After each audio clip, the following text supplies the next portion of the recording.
Coming up on Tarvalin After Dark. You have to be a pretty high IQ gamer. The only people who read these books are misogynists. Because the hills of Tanchico are titties. Because I don't care about loyal.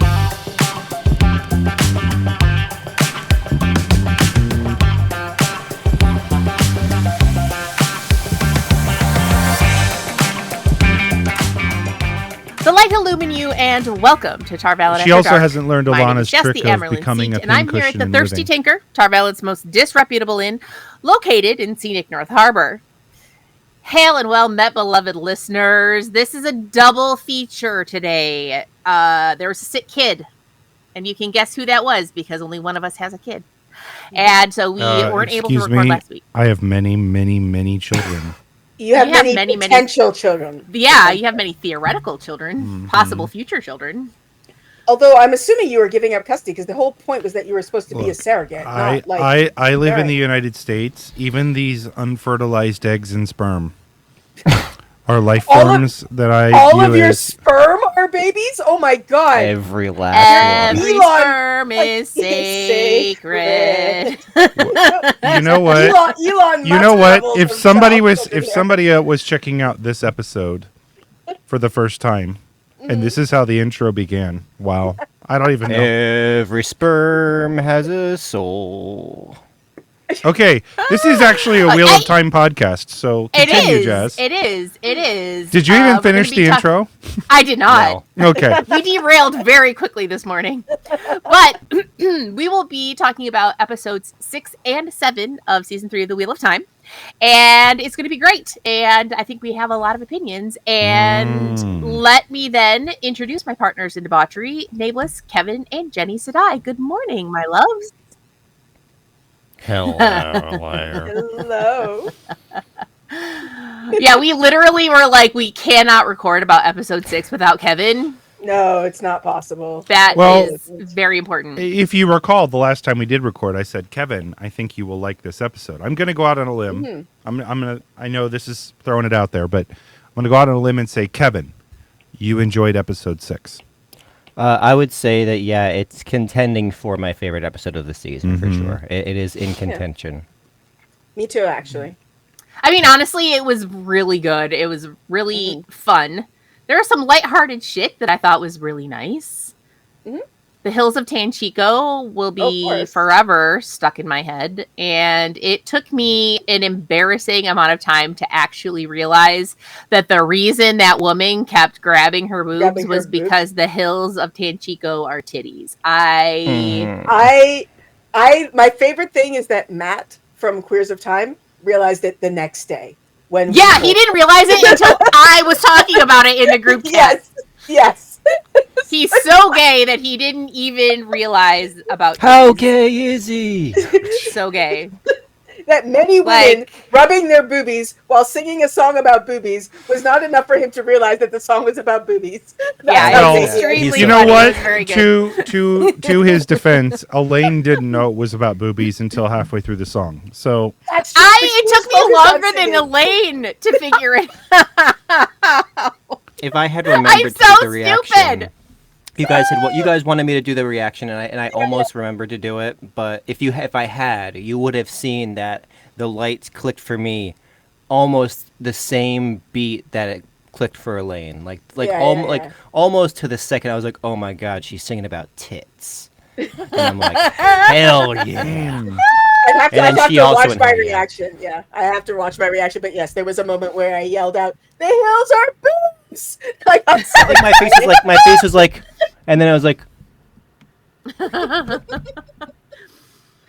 and it's probably the most book accurate thing that the show has done so far. I mean, a song about boobies.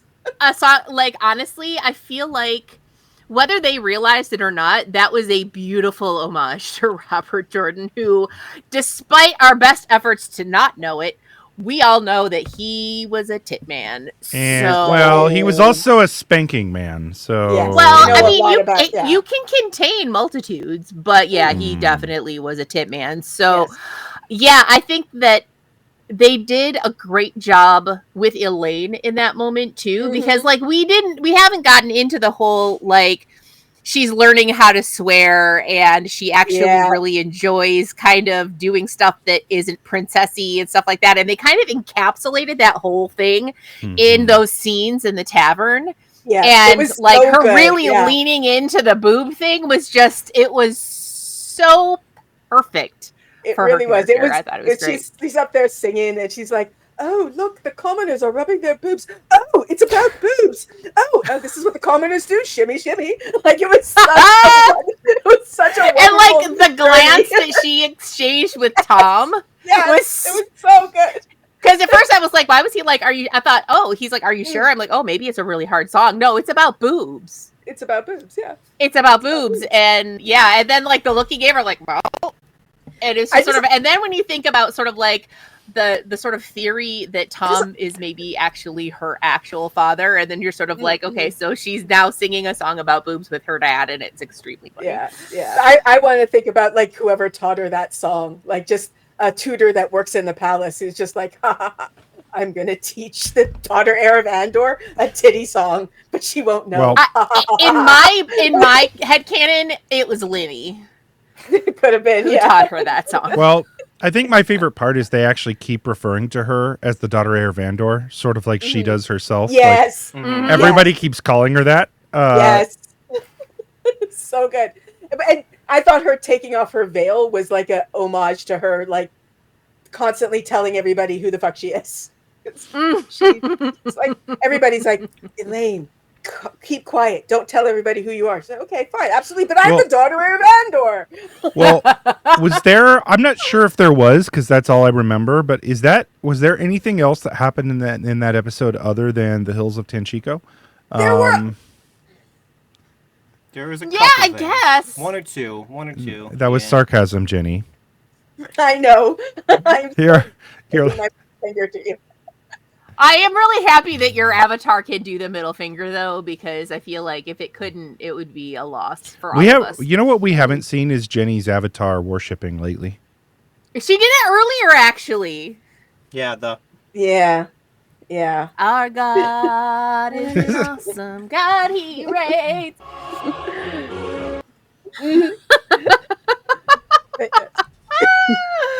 Oh my God. Well, so in other... How did that episode start? I don't even remember. The episode started with Leandrin's childhood and child. Right. Yeah. Right. Yeah. I fucked up. Yeah, and sort of like there wasn't anything there that I wasn't really expecting, except that I did not expect her to be turning to the shadow that early in her life. I mean, it makes sense. It absolutely makes sense. But like, I never realized that, like right out the gate, she got out of there and then she was like, okay, yeah, I'll be evil. I don't give a fuck. Yeah, of course. And I think she's still working for Ishii. My theory has been since the end of season 2, Ishii's not dead. I think he's like, she's still working for him. Because it doesn't make any sense that they knew to look for the bracelet. Somebody had to tell them to look for the bracelet. They went in there for a specific thing. And it wouldn't be Lanfear, because Lanfear wouldn't want Rand collared. So I think it's Ishii, and he's still doing stuff behind the scenes. And yeah, that's my theory about what's going on with Leandrin. Yeah, I would buy that for $1. 100%. Okay, I'll take your $1.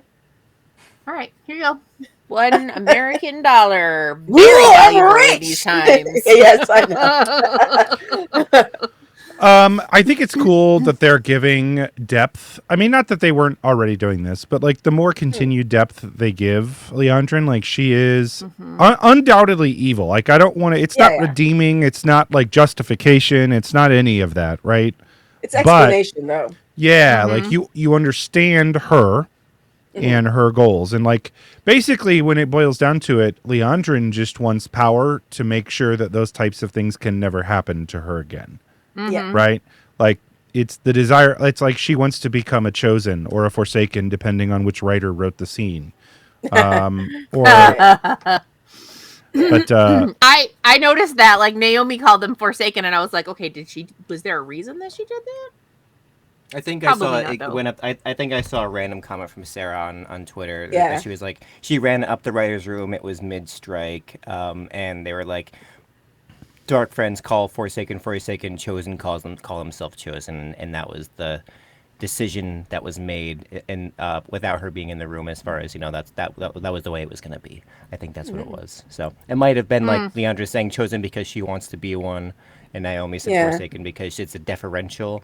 But that's later on. Also, Ispan called Moghedian a Forsaken. Yeah, that makes sense. I missed that. That at least continuous in that regard. But again, it's a bit of a, it's a flub, and I think Sarah even was like, "Yeah, I tried to catch that, and they overrode me." So she must have missed all of episode 7 too. My bad. We're not talking about that yet. We are not there yet.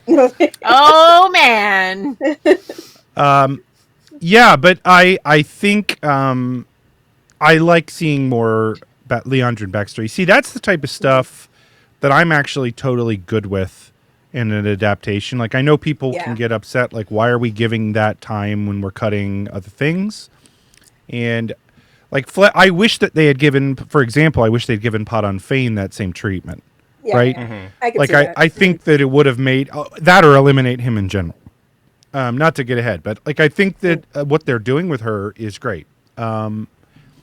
But I think the other big standout scene from episode 6, right, if we want to think back at it, is without a shadow of a doubt, right, the compulsion scene. Yeah. So that scene was fucking incredible. That was amazing. I have one complaint about that scene, but just everything from when Moggy enters to when Moggy leaves, that was perfect. Like, probably one of the best scenes that they've adapted at this point, I'd say. Yes, yeah, it was so fucking good. The way Zoe did it, like the way she smiled as she's fighting, that you could see the fight behind her eyes, and it was so good. It was so good. And Moghedian was like, "What the fuck?" Mm-hmm. It was so good. It was really good. Yeah.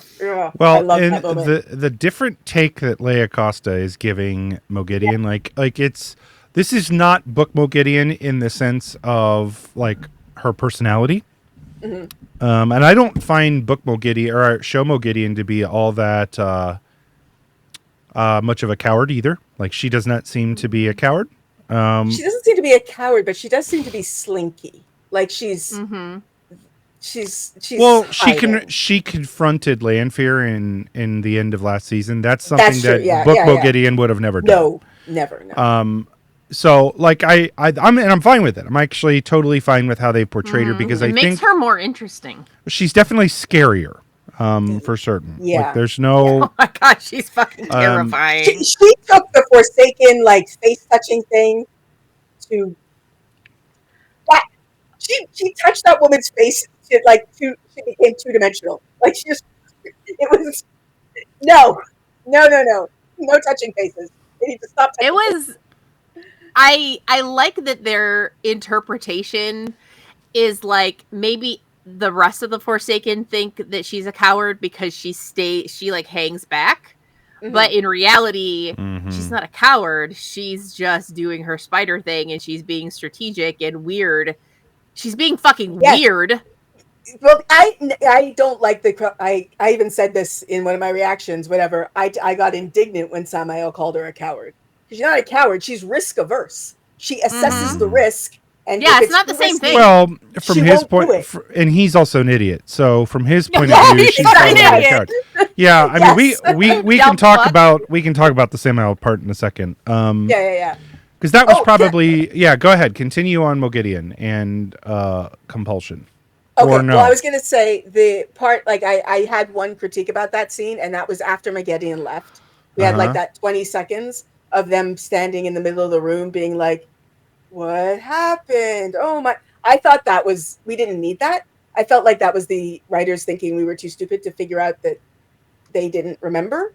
Whereas I think you have to account for those people, though. Like the casual, that was for the casual viewer. That was not for us. I don't know. Like, we know. I think it could have worked if she'd walked them back to the bed and then left, because the problem was that they were standing in the middle of the room, and if they'd been there on the bed and at some point noticed the cut on Nynaeve's face, that would have done it. But I thought that they dragged that on a little bit. Like, it's only 20 seconds. Like, I literally timed it. It's not that long, but it was just me going, we didn't need all of this. Like, I get that. Yeah, it makes sense. Yeah. Well, so, I think there was obviously great set. I mean, that scene in the book sets up an iconic scene, and I think like there's definitely some setup. But I also think that was done really well. Like I think it was just executed well from all ends, right? I'm going to say this. I really truly think, and I'm not just saying this, I'm not Kevin. Keira Coveney is really, really good as an actor. She is killing it. She's absolutely killing it. Yeah. Like, this is a showcase for her to actually have a big career, because I don't see her not having one in general. Like, she's got basically every intangible in addition to being beautiful, right? Like, that seems like a combination to work in Hollywood. Yeah. So, and I would also say that some of the ways that Laia Costa is playing Moghedian make certain decisions she makes make more sense. Like in that scene where she's like, Raven wants you dead, but I like what he gets, doesn't get what he wants. If she was playing it like Moghedian from the books, that would be stupid. She's got them there. Why not kill them now? But because she's playing her like this unhinged sort of chaos agent, that works. Like, she's the Joker. She's the Joker. She's kind of the Joker. It completely works. It's kind of like we have a fairly good idea of the other Forsakens' motivations. Now I'm picturing... Lanfear wants to be in Rand's pants. Ishamael wanted to die. Ravine, I don't know necessarily like what his whole deal is, but like... I think he was jealous of Luz. I'm picturing now Laia Costa with Ispan going up to her in her face and going, do you want to know how I got these scars? All right. Why so serious? Serious. Yes. Oh my god. Yeah. Yeah, it does seem like Chaos Agent does seem like that's the thing. She just wants to fuck people up, and she seems to have an issue with Nynaeve, and we don't know why yet. Maybe because she's super powerful. Yeah. Well, I didn't think she had an issue with Nynaeve. I think that it was... Well, when Nynaeve started to fight her, she noticed her. Yeah, she noticed, like, oh, yeah, you're interesting. I'll keep it. But that's also straight out of the books. So, like, it's straight out of the books, yeah. Like, she finds them interesting. She still thinks that you're powerful but untrained, right? She says that about Nynaeve in the books, right? In the books. She says, oh, it'll be interesting to use you again. Like, she almost views them like they're a tool that she will make use of again. See, I thought that Moghedian was already targeting Nynaeve because not at that like a gray man went after her twice. Once in the show? Bubble, once in the Bubble of Evil scene, and then again when Varen replaced Sheriam with the dead gray man who got stabbed or whatever. What she says in the show is, Raven wants you dead. My gray men have tried twice and missed. But she says it to Elaine. Oh, she's doing that on Raven's behalf. Okay. Yes, and it's Elaine. They're going after Elaine. So I guess my guess is that Nynaeve's just been in the way. Unfortunately, Nynaeve was getting hanky panky going on while the Gray Man attacked, and Nynaeve veered herself into the way. Yeah. Unfortunately. Yeah. That makes sense. Because they've made very wide use of Taviran effect in the show. So they have noticed. If you haven't noticed, it's pretty subtle, but you have to be a pretty high IQ gamer to realize when they're doing Taviran shit. Except somehow Moraine they were able to be rumors of it in episode 1 of season 1. There were rumors of Taviran. You'd get rumors from Taviran from Padam Fain, or at least from Min, if she had spoken to Min previously, like it's implied. So yeah, that's my nerd voice. Speaking of Min, I loved Min in that episode. She had good chemistry with Nynaeve too. She works. You pair Min with anybody, and she works. She's a great lamp. She's not a lamp in the show. She's not a lamp. There's no lamping happening here. She's not a lamp. I'm in the middle of Towers of Midnight. I've never really ascribed to it, and I still don't. I don't think Min is a lamp. Okay. And here's my thing, is that, like, I made that comment once. I don't remember if it was when I was still doing the White Tower podcast or if I said it when I was guesting someplace else. And I think that I did make the Sexy Lamp comparison, but then it really just got blown out of proportion, and it's still a thing now. Like 5 men really ties the room together. She's a rug. She's not a rug. Do her curtains match the drapes, though, is the question. Now you got it. My problem with Min in the books was always that it seemed like her main function was as Rand's emotional support pet. Yeah. And I had a problem with that, especially when we saw her at the beginning. When we first met her, she had kind of a big personality, and she was independent, and she did her own thing, and I really loved that. And then she's like, all right, well, I had this vision, and now I'm supposed to be in love with Rand, and now I'm going to follow him everywhere and sit in his lap when he's trying to have a meeting and all this other weird shit. And like, okay, yeah, she read some books, but and she was pretty pivotal in helping him defeat the Dark One. She also, I would say, here's my counter argument here. Like, she was pragmatic because she knew how important what he was doing was, right? Mm-hmm. She even makes this comment in her head a few times. Like, she knows that he loves her. She loves him, but right now what he is doing is more important. Yeah. He's saving the world. So she's going to be support. Like, that was essentially... She's going to give up her agency and... Well, but that's something that somebody... support pet. Michelle Obama, when she was married to Barack Obama, had to give up part of her, right? Part of her career to be the president's wife. But you want to know what? That was a choice that she made. Min didn't have a choice because Ta'veren and because visions, and they always come true. She didn't have agency in that decision. None of those women had agency. Rand didn't have a choice either. And I'm not saying that he did. I'm just saying that I have an issue with the fact that she started out as a great character and then she turned boring. That's my opinion, and I don't have to like her. Okay? Yeah, you do. Yeah. Unfortunately, I know. You have to like everything. Every time you want me to like her, it makes me hate her more. I don't even hate her. I don't even hate her. Your agency needs to go away and listen to me. Well, you know, they're working on it. My issue with Min was never so much with her. It was when encountering or dealing with the fandom, and people would talk about why they liked Min. They never talk about Min. They talk about what Min does for Rand, and it makes me mad. Yes, and the thing is because her whole personality is Rand.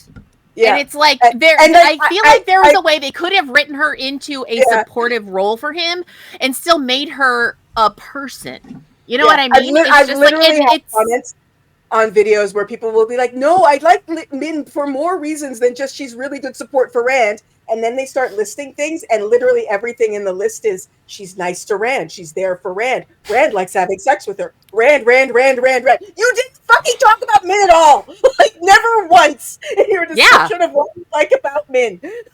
I'm not even saying that what she did wasn't important. I'm just saying that I did not like the fact that it became her entire personality, that and reading books, which, we all know that my memory is not great, but I feel like they didn't even dive into it that much. Like, she's reading. All right, what did she fucking read? She read Harrod Fell's book. She's the one that discovers for Rand how to seal the Dark One away. She discovers it, but the thing is, it's one of those things. Do you know how many people missed that? The amount of times I did. See on people pointing it out. I've read it 3 times and I fucking missed it. Yep. Yep. And that's what I'm saying is that, like, you want to make her pivotal, like, show us that she's pivotal. Yeah, like, honestly, I just feel like Robert Jordan did her dirty. And so my whole point in all of this is because he started on the Sexy Lamp thing, but I really love Lamp. Her in the show.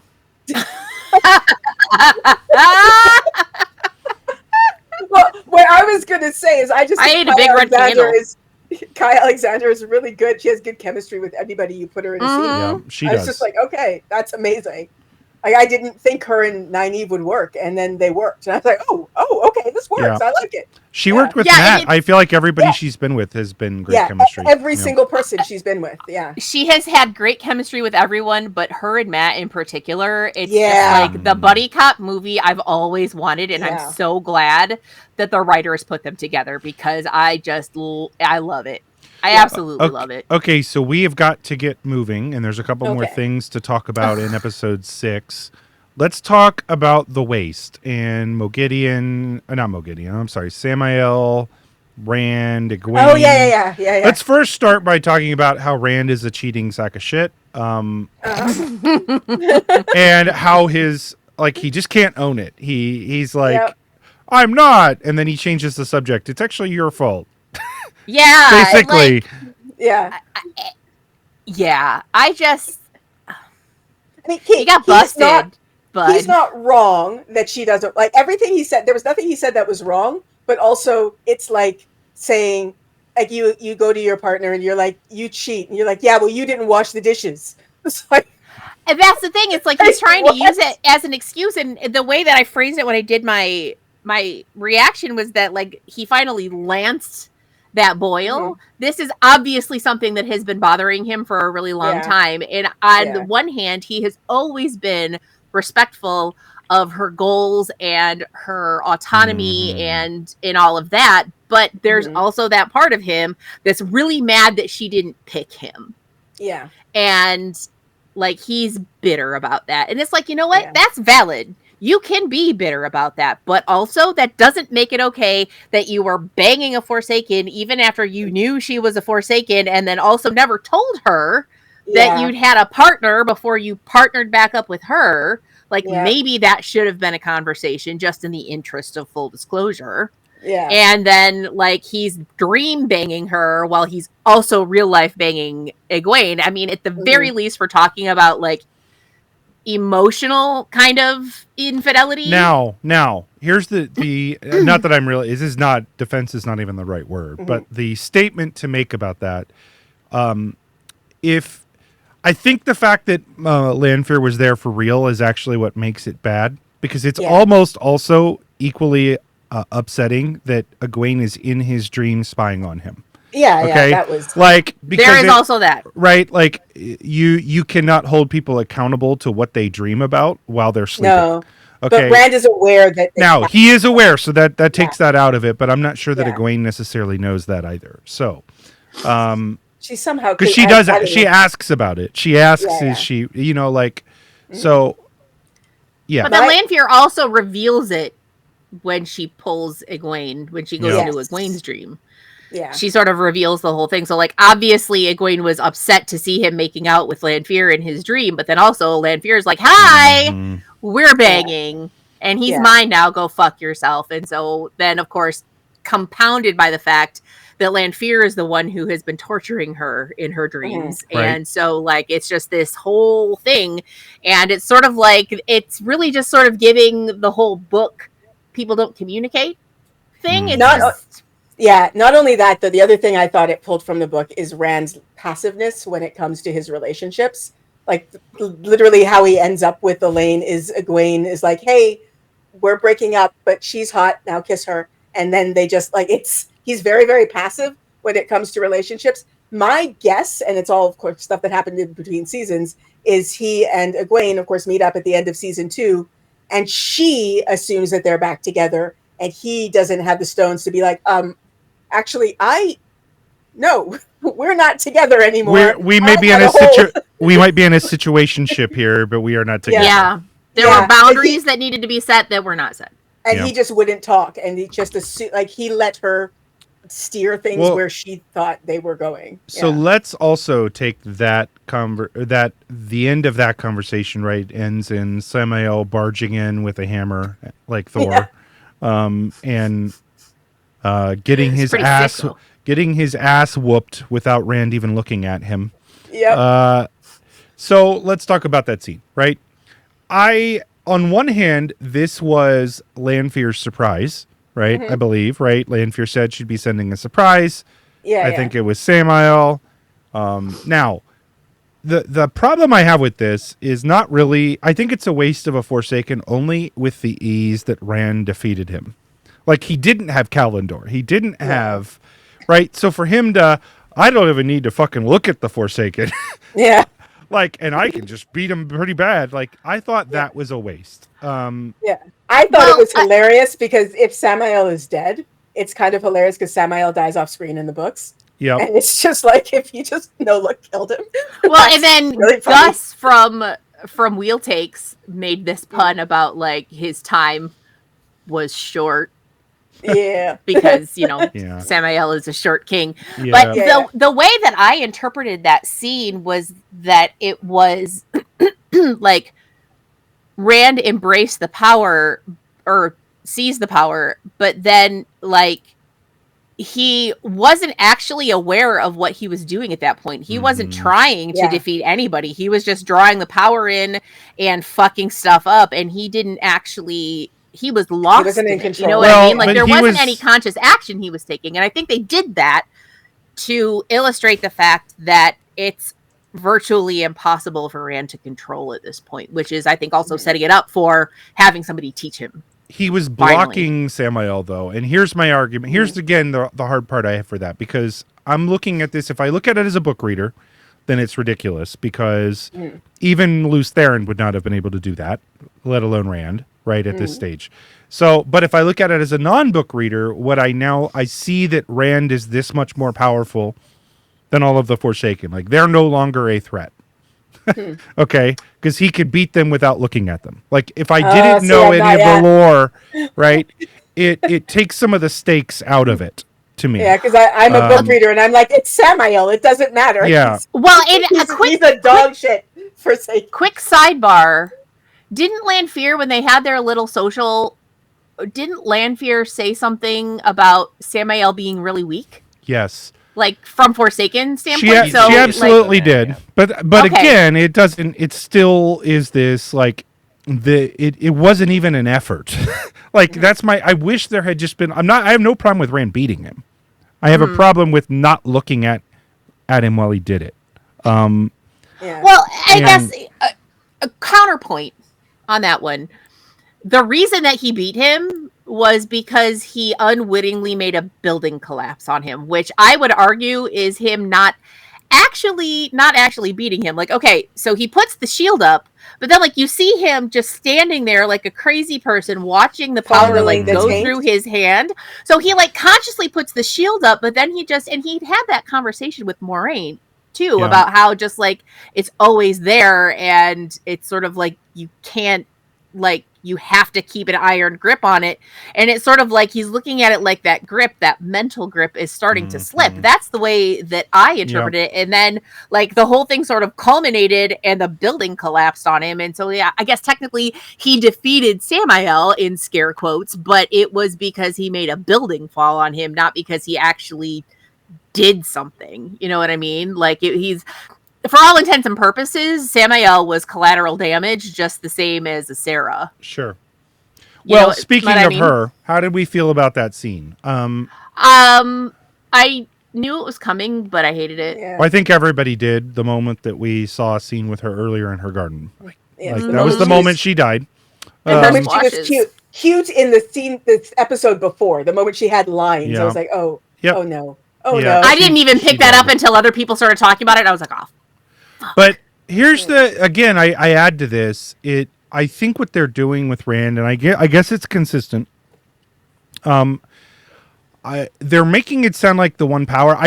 That scene is poignant in the book because Rand has a god complex when he has Kalendor in his hand, right? Yeah. Like, he thinks that he can do even more than he can with that amount of power, and I think they're portraying that Rand thinks that he's omnipotent in general. Right, when he's holding it, yeah. So that was really my only issue. Like he says, I think it's his obsession with the prophecies kind of coming through, where he's like creation and destruction. That's like those are titles given to a god. Like, that's what a god can do, is they can create and destroy anything. So I think in his mind, he's gone down the rabbit hole of sipping his own Kool-Aid in that regard. Like, he's like, if everyone thinks I'm a god, then I'll fucking be a god, whatever. But then he's like, oh, what everyone thinks about me isn't actually true, and I've been kind of setting myself up to think that I could do anything, but I can't. But yeah. Yeah, and I think in that moment, we really saw him taking that first real step down the path toward madness. Asera is absolutely going to be the first name on his list, first of all. And like this moment of sort of realizing that I'm incredibly powerful, but also I'm not powerful enough to do this. And like, I think that that's just the first step. And then it's sort of going to be, once he gets Kalendor, I think that it's going to be compounded at that point is when we're really, I think they're probably, I mean, at this point, we are almost halfway through what we're supposed to get, 8 seasons. And so in a way, they're probably going to start speed running the madness. Right? Because like we only have 5 seasons left to really get to him kind of losing it. So, that was my impression. We hear the whispers, but yeah, if we don't see like a physical manifestation by the finale, we'll probably see it within the next season. Is my guess, like a loose Theron shadow puppet kind of thing. Yeah, like how Logain had in season 2. Yeah, exactly. Yeah. So okay, the other thing that I think is at least worth mentioning from that episode is Egwene's time with the Wise Ones. Do you feel like Egwene coming out that she's not Aes Sedai, coming out that she lied, all of that this soon, is that good, bad, not care? Thoughts? I thought it was interesting, but I didn't really care. Because like what that that leads to her getting beat up a lot and relieving her toe, which like it's actually one of the few moments of corporal punishment in the books that doesn't make me kind of side-eye Robert Jordan, because it doesn't. Because honestly, that's kind of egregious. Yeah, in terms of lying, that was not cool. Yeah, and it's like about toe, and it isn't like called spanking; it's called beating instead. Like there's a bunch of things in it, but it I don't know, when it happened, I was like, okay, like we're just skipping that. I didn't bother me. What I did want to talk about though, just because from a lesbian, when she put Egwene on that wheel, am I the only one who just had a moment of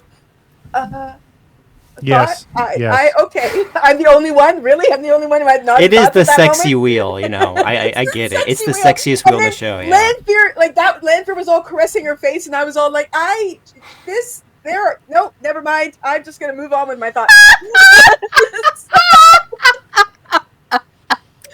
I think that to your point about with the beating names, I think that like for the books, I think for me that scene with the Wise Ones really sets up the eventual confrontation she has as a novice when she's back in the White Tower under Elijah, where she's able to resist that. And I think that if they want to cut that angle, we've seen that resilience already when she was being beaten by Rena. So we know that she's strong enough to withstand a physical torture in that regard. So if they were to cut that, I understand that, especially for super fans, like they're like, that's a core character moment for her to finally accept a little bit of responsibility, which Egwene is terrible at doing in terms of like accepting responsibility for her actions. She loves responsibility, but not necessarily reaping what she sows as far as what she does to other people. So I think that I can feel the loss there for Egwene fans in that regard.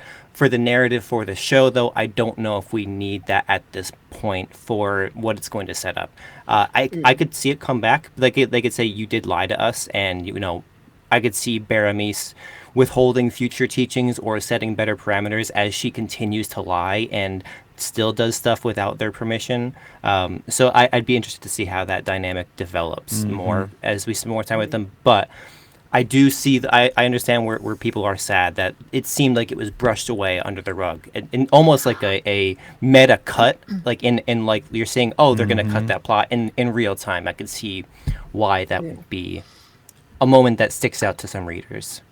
Yeah, with Egwene being like my favorite character, and with her time with the Wise Ones being some of my favorite part of her story, it is a kind of a bummer that we don't get as much time with them. But I, like you said, as far as the physical punishment part of it goes, we've already seen that resilience, like you said. And I think that, maybe what we'll see, and of course, we only have one episode left, but maybe what we'll see maybe next season is Egwene, like you said, learning to take responsibility and learning like what it is to be a leader, you know, in the same way that Avienda is learning those things, and you know, and Rand too, for that matter, you know, having to be humble in order to lead and all of that. So I would like to at least see that, because I feel like her time with the Wise Ones is, and what she learned with them and the way she grew with them is so integral to how she's able to handle herself when she gets raised up as a supposed puppet Amerlin in Saladar. Well, it's the only reason it made sense for me in the books. So the piece that I don't want, and this is I think why I'm adamant about this stuff, is I don't want Egwene to get the Perrin treatment this season, and we'll talk more about that here in a moment, because this is my opinion of. Really, I'm my criticisms of the next episode, episode 7, have less to do with that specific episode and more to do really with the entire season up to this point. But like, there's a lot of Perrin's storyline that is basically, he is because I said it. Okay. And that I don't want. Egwene's rise to leadership is so well done. And I think so integral to her character, that I don't want it to be like, I don't want to see this miraculous relationship with the Wise Ones where they're like, Egwene has so much G when she's done nothing to show that she's gotten that, right? That's like fair. I don't want that, right? I want Egwene to earn what she gets in the show in the same way she did in the books. In the books, because that's Egwene earned almost every piece of what she got. Like Egwene worked her ass off for everything. No one can deny that. No one can deny that. Well, people do. So that's where. Oh, I know. They ought to do. Egwene's a Mary Sue. Let me introduce you to a website called Reddit. Let me just introduce you. I was convinced that 99% of readers hated Elaine because of Reddit. Like I was like, nobody likes her. I was convinced I'd read the books wrong. When I started, I was like, oh, apparently only people who read these books are misogynists. Whoops. The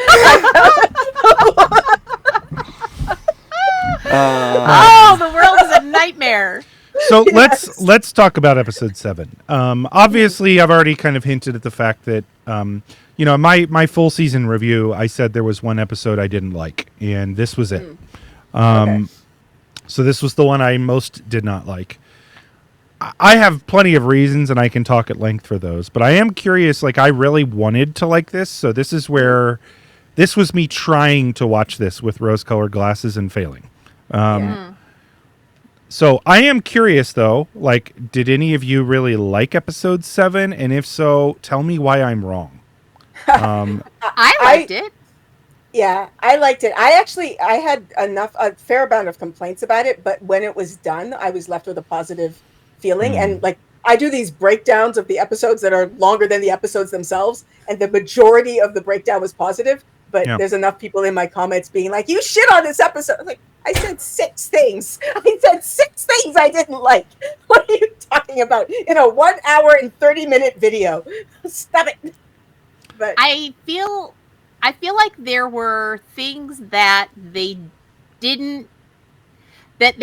could have and maybe should have spent a little bit more time on and didn't. For instance, the stuff with the Two Rivers longbow.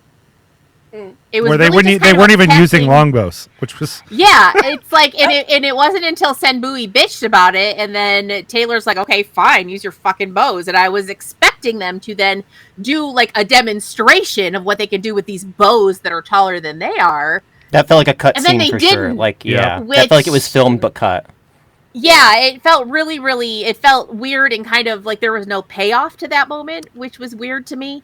The whole ramp up to the battle felt a little weird to me. I can't really pinpoint why. Like, maybe there was a lack of, maybe it felt like there was a lack of urgency with preparing for it or something like that. There's just something about it that just didn't hit quite right. It felt like they were doing all of the right things, but it just didn't feel right. I don't know. What I felt, there was a lot of times they were telling the punchline to the joke without the setup. That's what I felt. It was written by David whatever the Benioff peoples from Game of Thrones. Oh, it's really? like it wasn't, but it seems like it was. It's I was like, why did they do that? For the the last 2 seasons of Game of Thrones, they just wanted things to happen, so they said they happened. Okay, like they weren't realistic setups. They weren't but my issue with this really has more to do with they did not set Perrin up. So I guess let me start by saying the things I thought were really good, because I don't want to make it sound like I'm just shitting all over it. But my overall opinion was positive at the end of the day. Yeah, absolutely. Yeah. I really enjoyed the episode. Yeah. So Fail was amazing. Oh my god. Okay, okay. Berserker Perrin and his pocket rogue?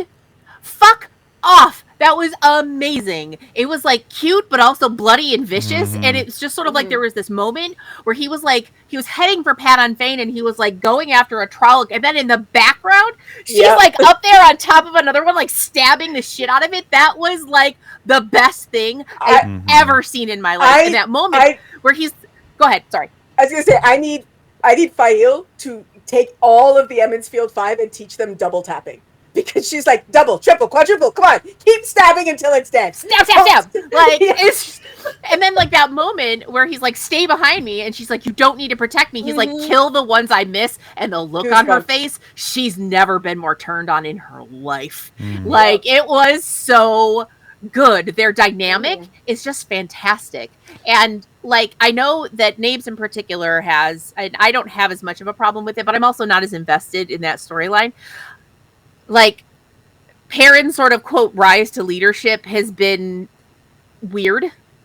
But I really feel like what Fail has contributed to that has been really, really good. Like, I feel like she's been really good at sort of urging him to take the responsibility that his people want to put onto him and stuff like that. So that part of it, there's an interesting line in Towers of Midnight from Morghase's point of view. She's describing Perrin and Fail, and she talks about Perrin being a leader, but Fail is the perfect complement to him because she does these other things that he can or won't do. I've always been good with that. I think that's actually I like Fail later in the books. The issue that I have with this season is less to do with Fail being capable and more to do with she is the reason why he's doing anything. Okay?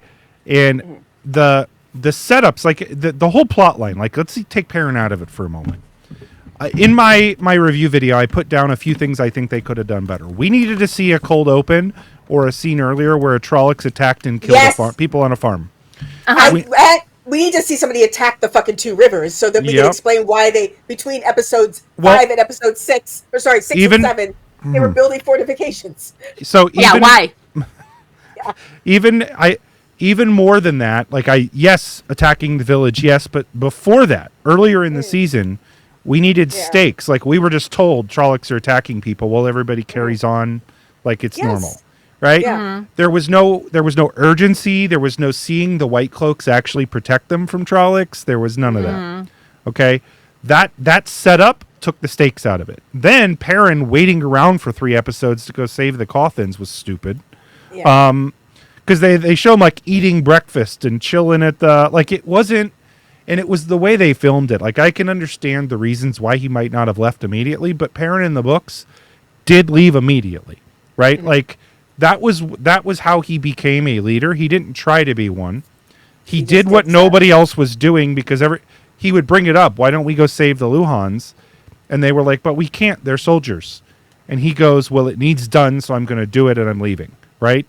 And on the way, he says, go back to the village. Right? And people do it, and they start to follow him. Like, that's the setup that we're just like the Lord Goldeneye's statement was so out of place. That came out of nowhere.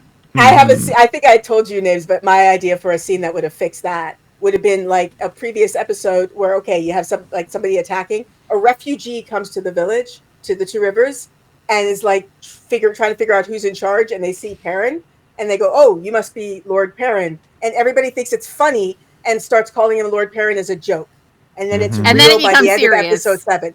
That would have worked because at the beginning when they called him Lord Perrin, I was like, what? And again, people in my comments were like, Jenny, it was obviously a joke. I'm like, you cannot introduce an in joke without explaining the in joke. Like, it doesn't make any sense. Yeah, that's what makes it an in joke. The people who aren't in on it don't get it, and we weren't in on it if that was supposed to be a joke, and like overall I liked the battle. I liked when, like, I got a little misty when he sang the Manetheren song. I thought that was a really great way to rally the troops. Yeah, that was good. Full head to toe goosebumps erupted on my body it was when that happened. Really, it was, even Senbui came through, that crabby motherfucker. But yeah, it's just the ice knives. I don't know. It felt like, what's that? The ice knives were amazing. Oh my god, they were so good. That was awesome. How many different times are we going to shoot Alana with arrows and then have her live through it? So many. That was just poor. Like, they had to have come up with a different way to sideline her. The just 2 episodes in a row where she got shot and then saved is a bit much from a trophy standpoint. Looney show theory. Do you think Lord Luke is the one that shot her with that arrow? That's my theory now. Probably. Lord Luke, probably. Well, and that's the other question is they never explained where those arrows came from. Yeah. They just they didn't. We had a machine gun from the hills. Well, and I think that's supposed to be like the mystery, right? Is that they somehow surrounded, like they flanked the town somehow, and somebody went in and they sniped. Like, I wasn't as worried about that, but then, like, when Alana was really wounded and the Cawthon girls, who one of them is called Bode, but I don't remember the other one's name. Eldrith. What is it? Eldrith. Eldrith. Okay, so Bode and Eldrith go in, and then all of a sudden, for some reason, they can't channel. And there's oh my gosh, it's almost like they're Wilders. It's because they're Wilders. Oh my gosh. That was what, yeah. Hand wave. It's sort of like there wasn't really any kind of like explanation as to why it didn't work. And then obviously when Eamon Valda showed up, which, by the way, loved that for him. Loved that ending for him. I thought that was like, it was very gratifying. I wanted his death to be slower.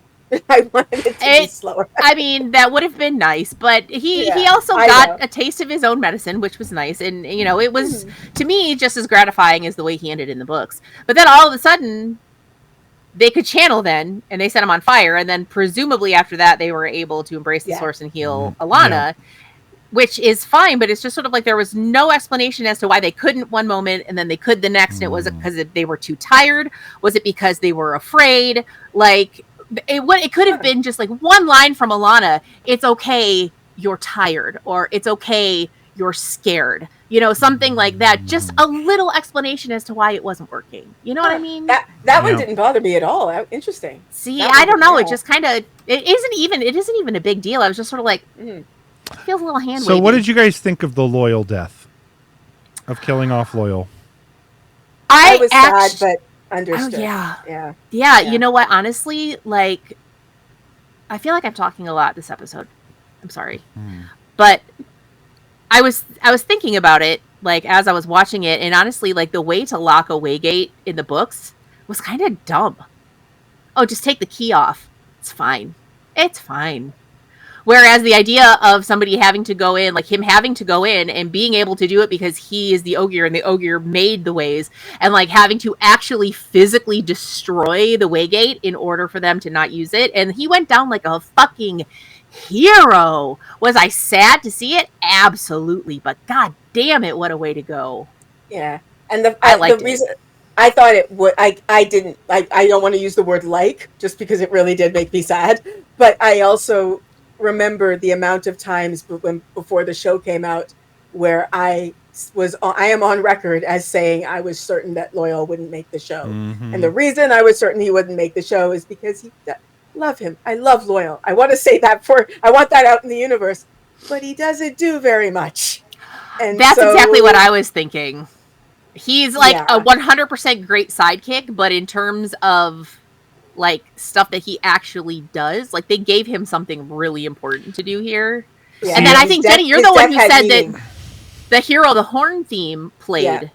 Yeah, it did. Which I love the idea of him coming back as a Hero of the Horn, which is absolutely earned after what he did, you know. Yeah. And then somebody else made the point that the Ogier are the ones who did the ways. So if there's a way to survive it, Loyal's the one who's going to be able to figure it out. So. I mean, on one hand, here's my point of view. I don't care that much because I don't care about Loyal. I wish if they had. I didn't like it only because it seemed like they just wanted a death to have some stakes. But I think that's true. But they made his death have meaning. Like it was. They did. They did, but he wasn't set up enough as a character, in my opinion. Like I don't know that he was loved by non-book readers. Because that's probably a fair point. The statements from people like, "Oh yeah, the big guy died." Like some of them didn't even know his name. Like some of the people I have friends that watch the show, they're like, "Yeah, the big guy with the curly hair died, right?" Like he has a name. Put some respect on it. Thank you very much. And it was just I don't think that there was enough setup for Loyal being like a big character. It's interesting. I'm trying to think of the non-readers that I know. They love him, and the non-reader reactors that I watch love him. Interesting. Like not just CDN, like all the rest of them love Loyal. I wish some of the choices that I wish they would do. I wish they had cut Pot on Fane if they weren't going to use Pot on Fane as he should be. So right now, I think Pot on Fane is probably one of my other biggest gripes right now with this plot line because he's basically a stand-in for Dark Friends. Like he's not. Yeah. He's not really. He isn't anything like he is in the books, which is fine if they don't want to do that, right?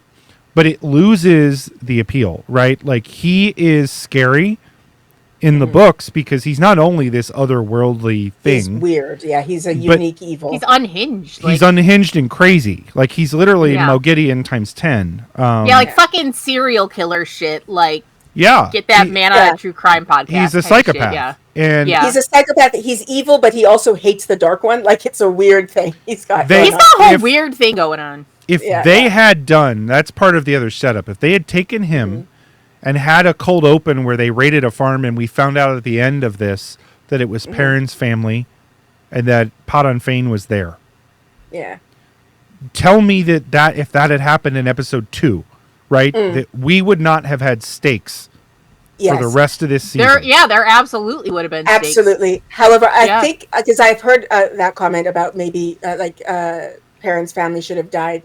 I think the reason they couldn't do that is because if Perrin comes back, finds out his family's dead, and then they introduce Fail, I don't see how we're getting a romance. Like, the dude is the death of his family. And I mean, the thing is like, part of my problem with Perrin's family's death in the books is that it, to me, didn't really hit because we didn't know anything about his family. He never mentioned his family. It's just he comes home all of a sudden, surprise, your family's dead, and now he's really super sad. And it's like, okay, well, I'm sorry that happened, but I don't. Yeah, I don't know. I don't know them, so there's no investment there. I wish they had killed off Abel Cawthon then, because the other thing, and I understand why they weren't there, right? Like obviously, it's either budgetary scheduling; they didn't feel like they were necessary. I think it's a mistake to not have Michael Mickelhatton back as Tam. I think there was a schedule. I'm sure there was. Yeah, I'm sure there was. Excuse it either. Yeah, I do think. But I agree. the yada yada of they're off somewhere with Perrin's family. Like there needed to be some. I'm only using that as an example. There should have been some stakes where that we saw somebody that we knew killed by Trollocs and Pot on Fane. Okay. Yeah. Yep. That needed to happen in episode 3 to really set up his presence in this episode and right, all of that. That was my main complaint was not actually about episode 6 or 7. Yeah. My complaint was things needed to be set up ahead of time. And it's frustrating because all of the previous episodes are jam-packed and I don't know where we could put it. But that's what it needed. I don't think episode 7 specifically needed anything else. Yeah, I think the previous episodes needed things in order to set up episode 7. And again, I do want it clear. I liked episode 7. Like when it was done, I was in a good mood. I was happy. I went back and watched it again. The music is the music of that entire episode is insane. It's so good. But there are just these moments of, you can't tell a punchline without telling the joke. Like it doesn't work. Jenny and I had a really, really good offline conversation yesterday where she made a suggestion that I think would have really, really helped. So One thing I thought was very out of place about episode 6 was like the very end. They have the random Fail and Bane and Chiat are like, "Oh look, there's people coming through the Waygate." Yeah. When they had no reason to be up at the Waygate anyway. Yes, Number one, number yes. two, like it was dumb. So, right, what that could have been, replace that scene with a mini skirmish at the Two Rivers without fortifications up. Okay. Yes. That sets up the next episode where we all of a sudden have a tower and walls and like why would they have done that? Well, because of what happened in the previous episode. That would have explained a lot. So I didn't have a problem with the fact that Bane and Chiat and Fail saw that. Like I was just like, okay, they're sending scouts out. That's great. So they're scouting, which is fine. Like I didn't have an issue with that part. But like you said, like I was really throughout this entire season, I was hearing what Nabes was saying about how Perrin's shit wasn't being set up. And I was really trying to like let them cook and give them the benefit of the doubt on it. But ultimately, like, mark the calendar. I have to agree with Nabes on this one. They didn't give it the storyline, the treatment that it really needed. And, like, it's not something that has diminished my enjoyment of the series at all. It hasn't made it so that I'm not liking what they've done. It's just that it feels like there are things missing. Yep. Yeah. And, like, now more than ever, I want the Rafe cut. Like, I would love for them to release, like, extended editions where they've put in the stuff that ended up cut because they didn't have time for it. It's like, I know that there was stuff that they filmed they had to cut. And I want to see it. It's the same thing in the extended editions of The Lord of the Rings. The movies are great. The theatrical editions, absolutely great. But you get the extended editions and you just get that much more context that just takes it to another level. And I really feel like if we got to see those deleted scenes, it would get there. I feel like there's probably a half an episode of television in this plot line alone that we're missing.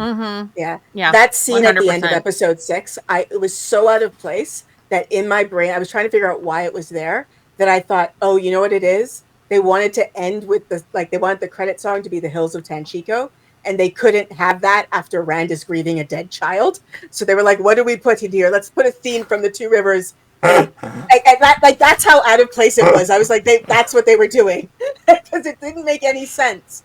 Like, why are they scouting? And the amount of times, again, I had people in the comments, well, of course, yes, I know, but the Two Rivers was shown as the safe place. Like, that's where everybody went to be safe. And then, so why are they scouting the Waygate? Like, it just came out of nowhere. And literally what I thought was, we needed the Hills of Tanchico. We needed a low-key scene in order to transition into it. See, I didn't think that it was weird at all that they would be sending out scouts. They know that there are Trollocs in the area. They also know that the White Cloaks are being assholes. Yeah. So it made absolute sense to me that they were sending people out to scout. Like, that wasn't even a consideration. So this is a dumb nitpick, but it's such a dumb thing that they could have easily written themselves around. So while they're watching the Waygate in episode 7, you get the one Dark Friend, the really cheesy line from the Dark Friends. Oh, they need the reinforcements. Go get them. And then they go over to the Waygate and open it up. Are they just chilling inside the ways? Like, go get them. Like, all they needed to do was set up that they were already coming.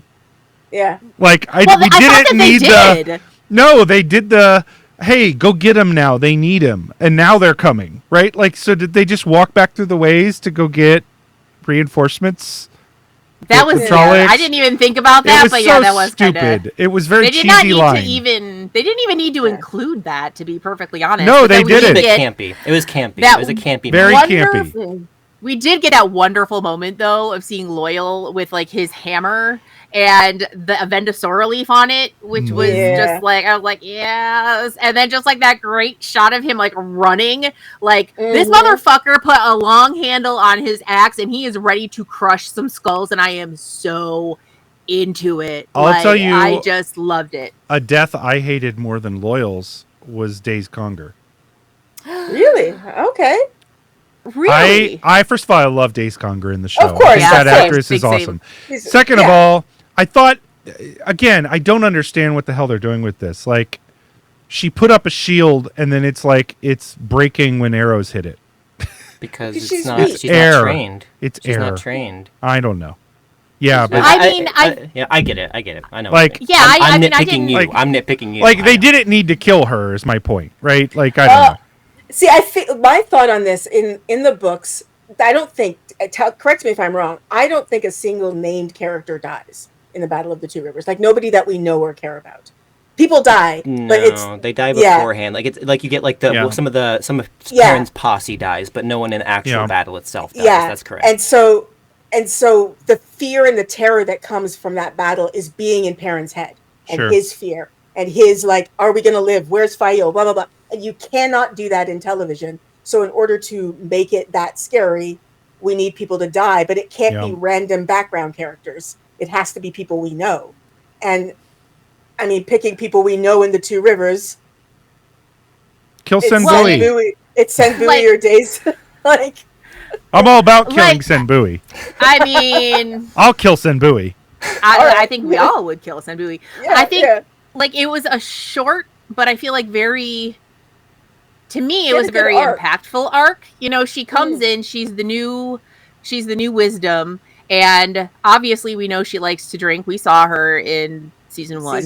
And then Alana's like, you're fucking powerful. Do you want to learn how to do this? She's like, does it mean I have to stop drinking? Because absolutely fucking not. And then she goes up there, she links so that Alana can wipe out the Trollocs. And then like she tosses her flask. She's like, that was fucking awesome. I'm in. And you're like, yes, awesome. We're getting sober and we're going to learn how to use the power. And I love that for her. And then she sacrifices herself to save Alana and the girls. And it's just like, you know, it's short and, you know, maybe you have to fill in a lot of the gaps yourself. But like, you know, she didn't really know what she was doing, but she took what she could and she protected her people and sacrificed herself in like this noble effort. I don't know. I thought it was good. She also hasn't learned the trick. She also hasn't learned Alana's trick of becoming a pincushion and living.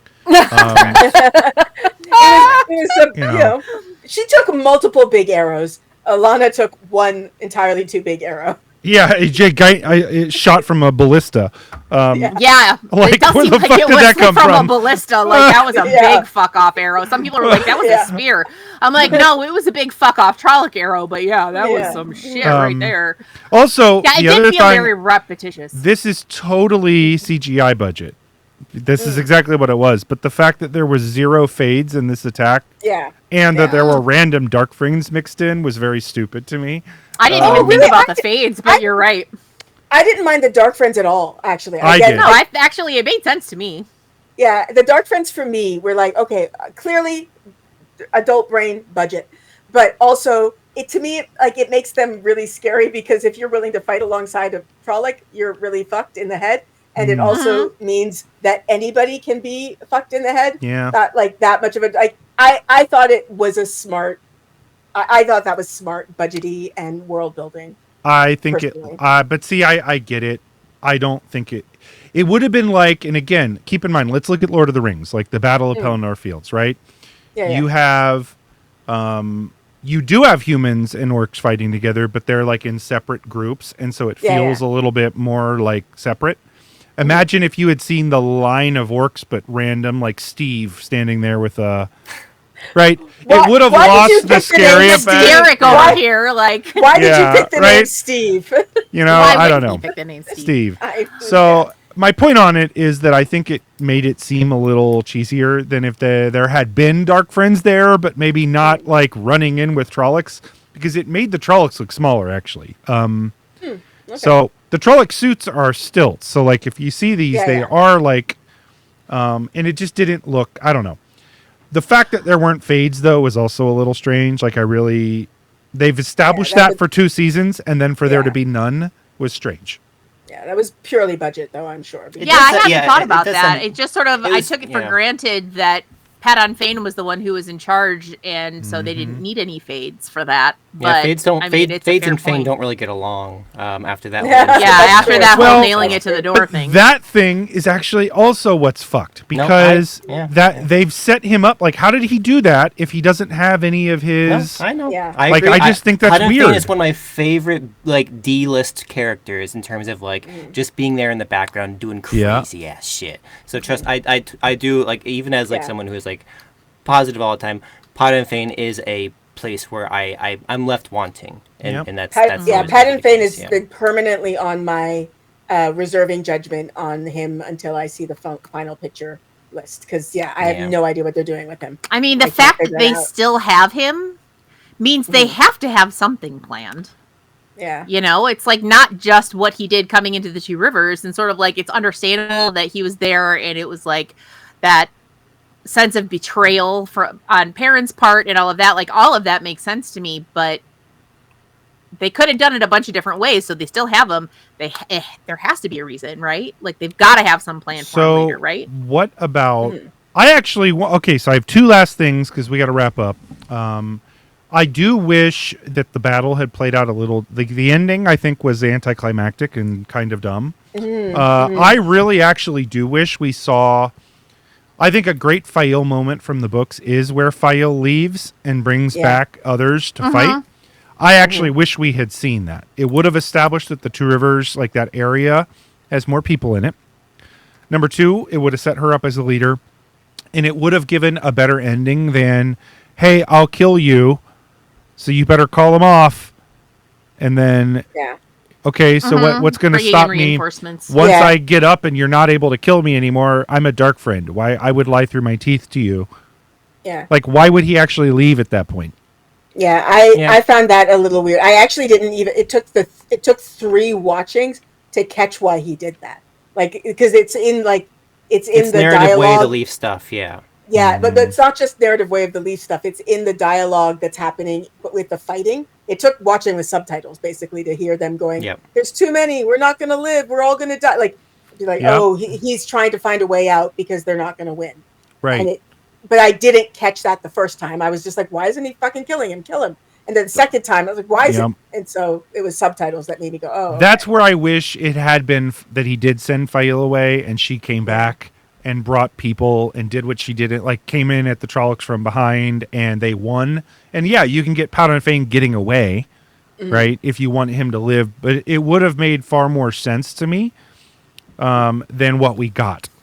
I think that it's one of those things that it's in the encapsulation of the episode, it would have made more sense for that narrative. At the meta narrative level, would it have undercut Perrin's choice of non-violence over violence? It probably would have. But in terms of like just the episode itself, would have made it feel more cohesive. I have to assume that there's a larger meta narrative choice at play that isn't. I hate to always tie in budgets and all that stuff because that is always a factor. But when they make their cuts and decisions, they have to do it with everything else that they have to do in the future in mind. So like I said, that's the thing. It's like hope that there's a reason for it. That's sort of what whenever I see something that doesn't quite make sense or that I would have done differently, I try to say, okay, this will probably pay off later, because with especially with this episode, but for anything that I felt like wasn't written the way I would have liked, or wasn't as well written as I would have liked, like for all of that, like I still try to step back and be like, okay, we are going to let them cook because like we have 5 more seasons of stuff happening and they have a plan, whatever that is. But sometimes it's really hard. I want to talk really quickly about Aram. I like the way that they did that, because like they were setting up him being kind of disillusioned with the way of the leaf. He was obviously really frustrated and upset that his grandfather died, and he's starting to question, why aren't we defending ourselves? This is stupid, but he's still doing it. He's still going along with it, and he has that baby, and then like he takes that opportunity and he kills that Trolloc to protect that baby and himself. And like I like that they're making it so that he has an actual real motivation and not just him being this weird kind of bloodthirsty guy who's obsessed with Perrin. I like that the way they changed it too, because I was completely wrong. Like at the end of episode 6, I was like, wow, I guess they're not bringing the Tuatha in, and I'm going to miss them because they are important connective tissue. Like the Two Rivers storyline feels so isolated from the rest, and bringing the Tuatha in, immediately connects them to the Aiel. Yep.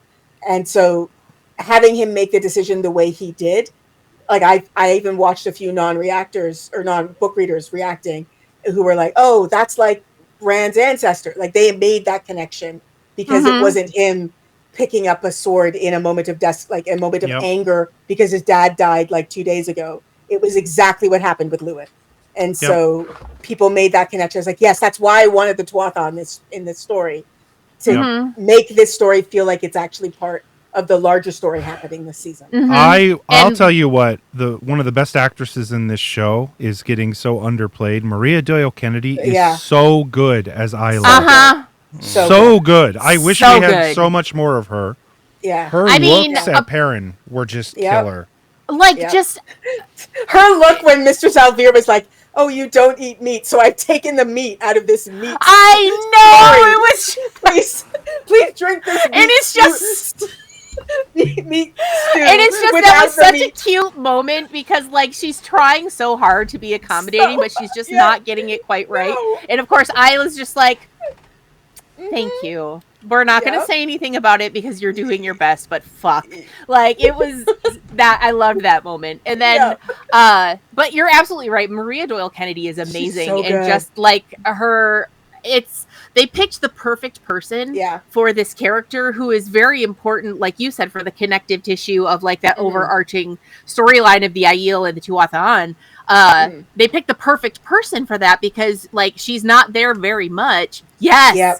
Yes. Somebody, for those of you listening, somebody in the chat said that when she delivered the line, we bury our dead, we move on, what else is there? Like the way that she delivered that was just absolutely perfect. I love to feel the generational trauma in the line. Yeah. Like it was 100%.